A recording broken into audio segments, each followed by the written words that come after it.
just having the courage to act on the gaps that you identify, I think it's very important. The problems that other people have or something that you have personal experience with, that can be a whole new business that you usually start. As soon as you have the entrepreneurial mindset and you see a problem, to stop and ask yourself, is this something that you can turn into a business? True entrepreneurship isn't just about building businesses. It's about building something that serves others. I think, again, having a business that's important will be your painkillers in times like these.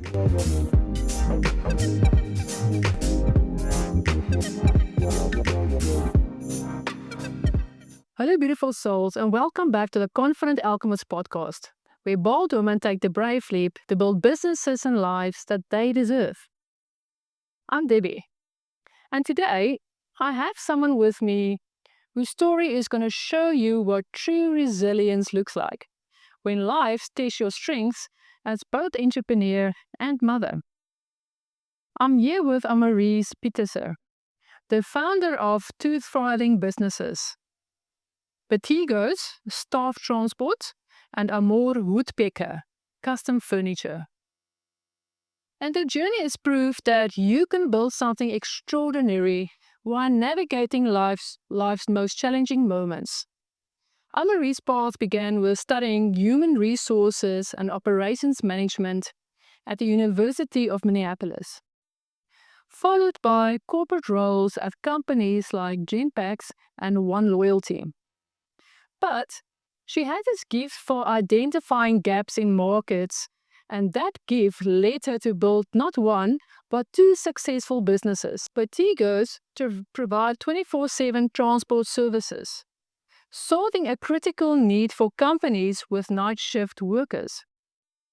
Amour Woodpecker creates custom furniture so beautifully and high quality that they furnish entire venues like Castle de Wild and Akram safaris, projects that became something of her most memorable achievements.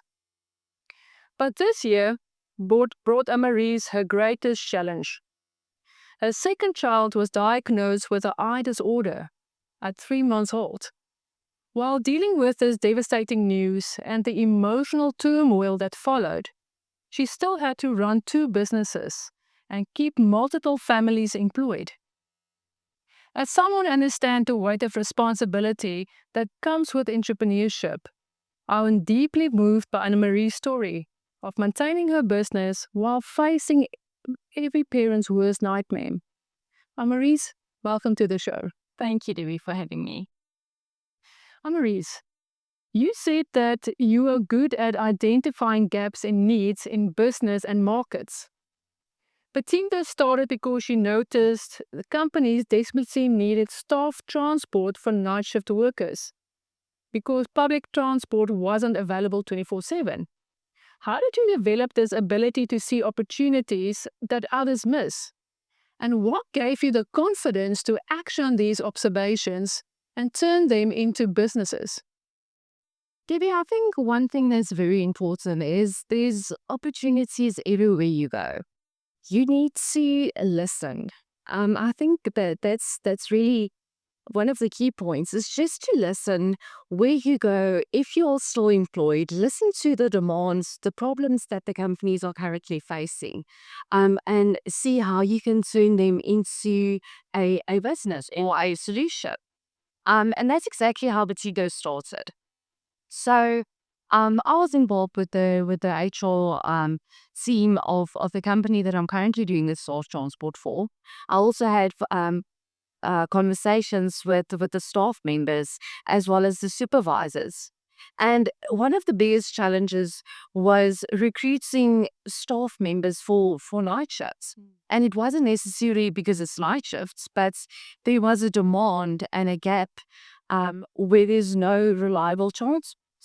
The current service providers were also not very reliable.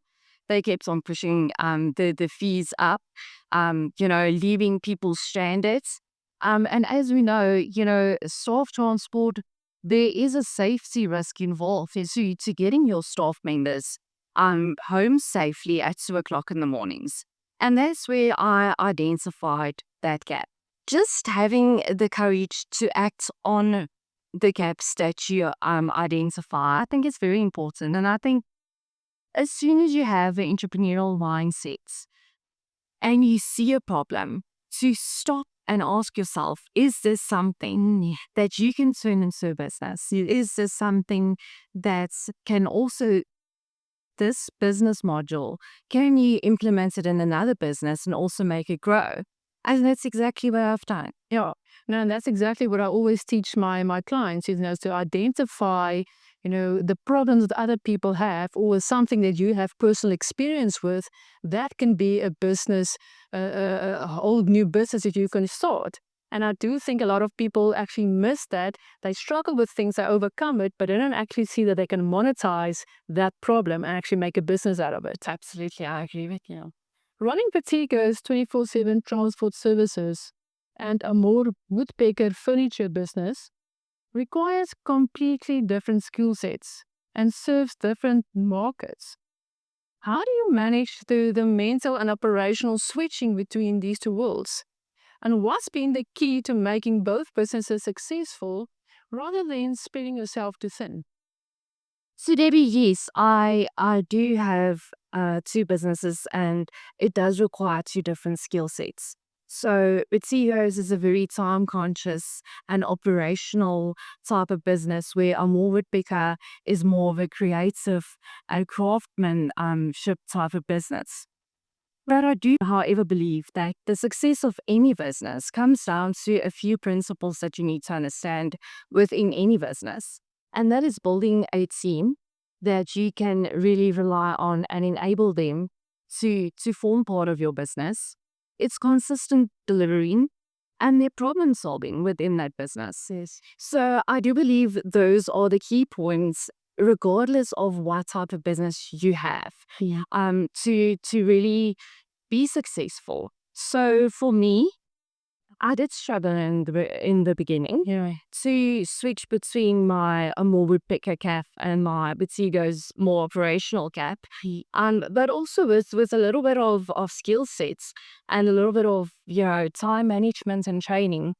I've really managed my day out of little building blocks, if I can put it in that way, where specific tasks get done on a specific business, based on the priorities and the responsibilities that needs to have a main focus. And then the rest of the week, I'll focus on other things and other businesses depending on the demand. So again, I think time management is also very crucial, but again, enabling your team and being very firm with how you need to run your operation. And you cannot do everything by yourself. Yes. As an A-type personality, I also think it's very difficult to kind of enable your team to make those decisions. So it's for yourself not to be spread too thin. That's what you need to do. You need to enable, you need to let go, you need to teach. I also learn. Yes, you've mentioned that your most memorable moments were definitely the Akram Safari and Casa de Wild. Seeing your beautiful furniture pieces on the website, knowing that couples getting married there and guests staying there will experience your craftsmanship for years to come. Taking back to that feeling, what does it mean to you to create something that becomes part of people's most important moments in life? Those are definitely my biggest clients. And again, starting a more Woodpecker with little wine racks, and then having the opportunity to furnish lodges, not just one but two. Um, and a wedding venue, and it's actually such a difficult feeling to describe, because it's absolutely, I feel so proud of it, but it's also been such a humbling experience knowing where I've started, and how much dedication and hard work it took to get those opportunities and then deliver on them. One thing that I've also realized is with the furniture that we've crafted, and as you've asking your question, these are furniture pieces that literally forms parts of memories. It's a legacy. And knowing that at Ultron Safaris, A family is having a dinner, and we've crafted that dining table and brought it to life, and memories are being built. It's more than just transactions. It's more than just creating furniture and the look and feel of it, but it's really becoming parts of memories and of forever homes. And however, I must be honest, it's very difficult to, obviously I've mentioned that this is my biggest and most memorable, but then also, with clients that I have, I've had clients before that just went through a divorce, and they've moved into a place with a limited budget, and all they want to do is they just want to make that that house a home, and we've created furniture pieces for her and involved her in the whole manufacturing and the design of it, and having that unit finally delivered to her home. And those are also memorable moments for me. So it's not just the big clients, but it's also that emotional connection that you build with your clients and really understand where they are in their lives. That also makes it very special. So again, it's like asking me which one is my favorite child. Do I love them those? Because it's very difficult to actually choose just one. But definitely, I do have a lot of memorable moments within my business. Terrible. This year brought you your biggest challenge when your second baby was diagnosed with an eye disorder at 3 months old. While dealing with this devastating news and the emotional turmoil, you still had to run two businesses and keep multiple families employed. How did you find the strength to continue servicing your clients and maintaining your businesses during such a personal crisis? So Debbie, yes, in all honesty, I've been shaken to my core this year. I don't think any parents ever wants to have a diagnosis of optic atrophy. I had to go through a grief process of the loss of what my child might be able to do and might not be able to do, also, which is extremely difficult in the sense that I still had the responsibility of my team depending on me. My clients still expected beautiful furniture, yes, and again, it comes down to having passion for what you do. I think when you have a business just for the sake of profits, I think again having a business that's important will be your painkillers is in times like these.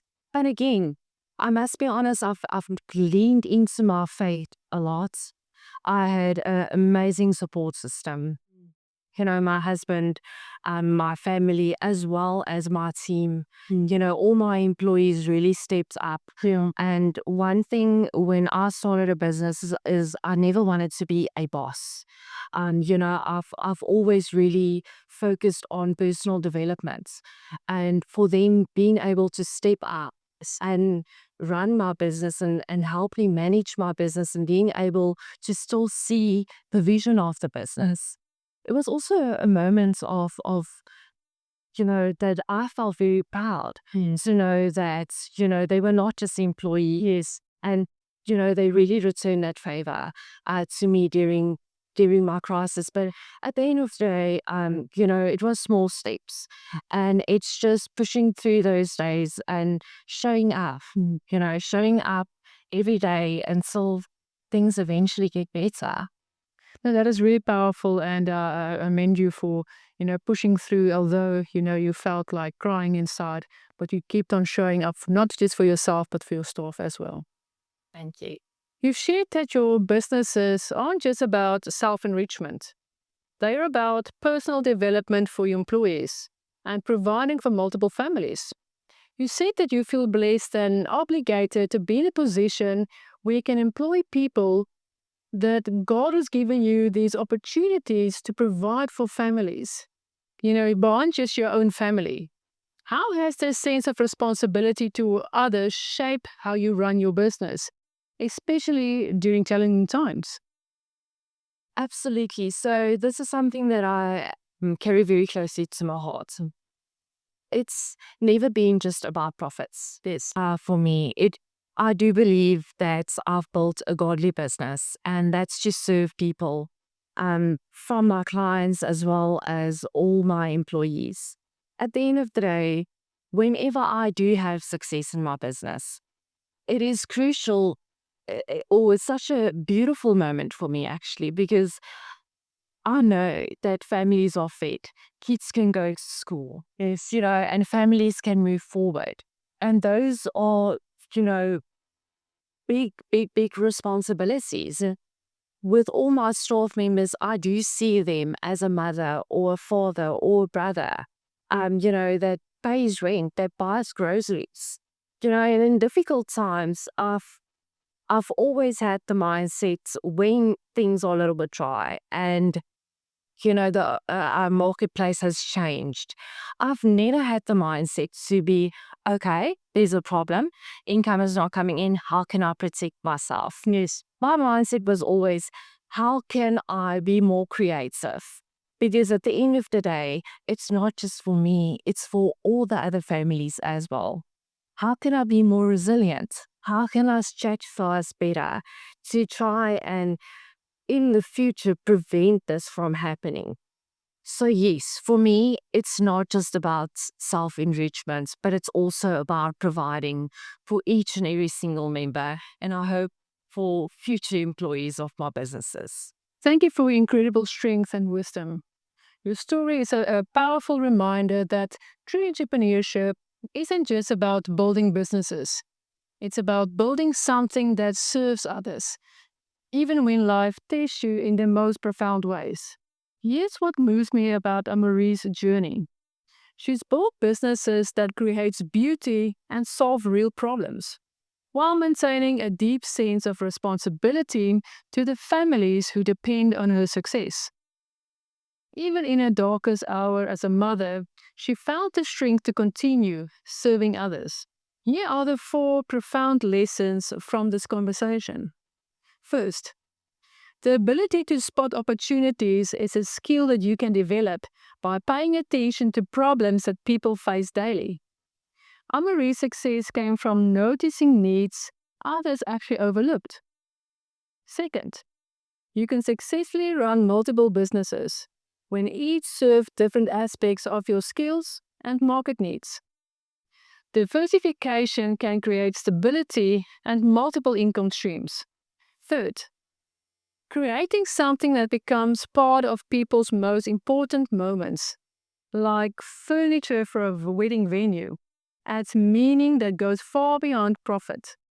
Your work can become part of other people's legacy.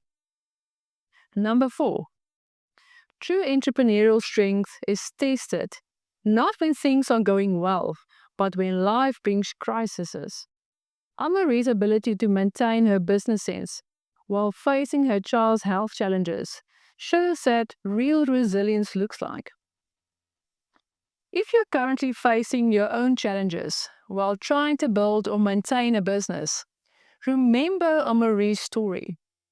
Your strength might be greater than you realize, and your responsibility to others can actually become a source of motivation during difficult times.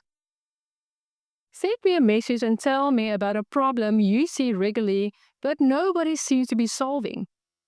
Your observation might be your next business opportunity waiting to be discovered.